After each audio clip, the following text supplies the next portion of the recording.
Hello, আসসালামু আলাইকুম বন্ধুরা, সবাই কেমন আছে? আল্লাহর রহমতে আছি, আলহামদুলিল্লাহ আমি ভালো আছি। দেখো, আজকে রান্না করব আস্ত রোস্ট। একদম এই যে দেখো, একদম আস্ত। প্রথমে ভেজে নিচ্ছি, গায়ে যেন না করে সেই রেখে দিলাম। সাথে আরও দুটো আছে, এগুলোকে ভেজে নিয়ে তারপরে রান্না করব। না ভাজলে ভালো লাগবে না, রান্না না করলে সিদ্ধ হবে না, ভেতরে কিছুই ঢুকবে না।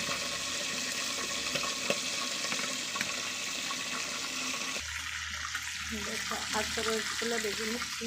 একটা ভাজা হয়ে গেছে, আরেকটা রয়ে গেছে। এভাবে করে আস্তে আস্তে ভাজি করতেছি।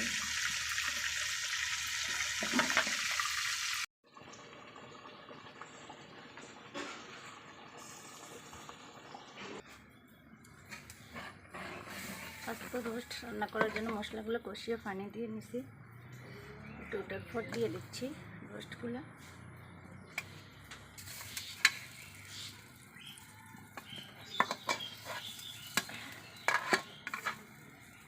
লেগে যাচ্ছে আমার।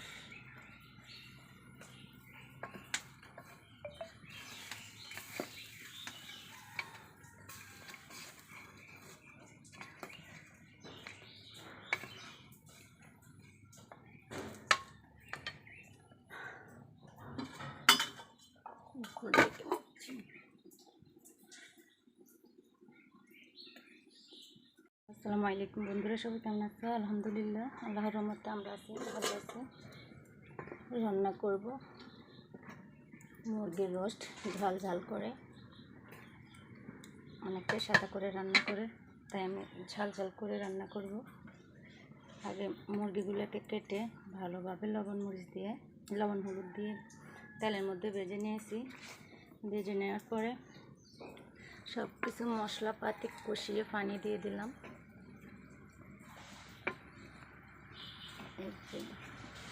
এরকম একটা চওড়া পাতিল নিয়েছি, কারণ চওড়া পাতিল না হলে ভালোভাবে ধরবে না, রোস্টগুলো ভেঙে যাবে। তাই চওড়া পাতিলের মধ্যে রোস্টগুলো ভালোভাবে ভেজে তেল উঠে আসার পর পানি দিয়ে দিলাম।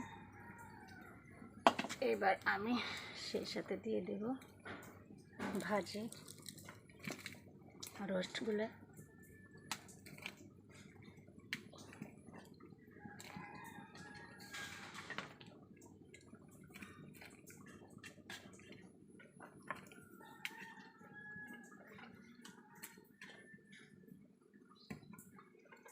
রোস্টগুলো ভালোভাবে সিদ্ধ না হলে ভিতরে কিছু ঢুকবে না।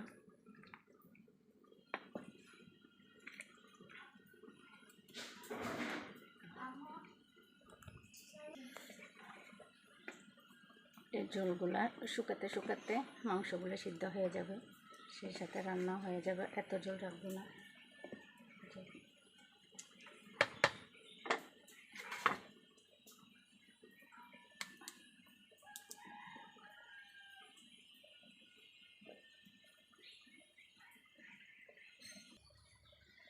মাঝে করে আবার একটু উল্টে পাল্টে দিচ্ছি।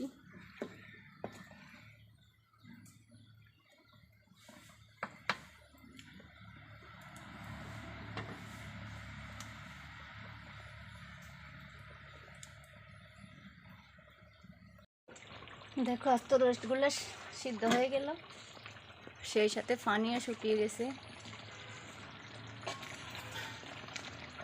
একদম পানি শুকনো শুকনো হয়ে যাচ্ছে।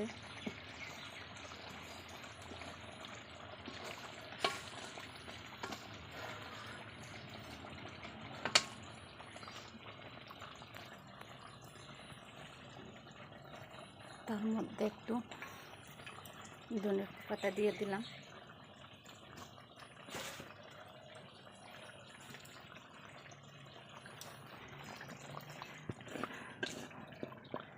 নামিয়ে নিয়ে তোমাদেরকে দেখাচ্ছি আমার রোস্টটা কেমন হয়েছে। আস্ত রোস্ট, ছোট্ট রোস্ট। আমাদের গ্রামে এরকমই রোস্ট করে, তাই তোমাদের সাথে শেয়ার করলাম। আস্ত রোস্টগুলো কেমন হয়েছে সবাই কমেন্ট বক্সে জানাবেন। সবাই ভালো থাকেন, সুস্থ থাকেন। আল্লাহ হাফেজ, আসসালামু আলাইকুম।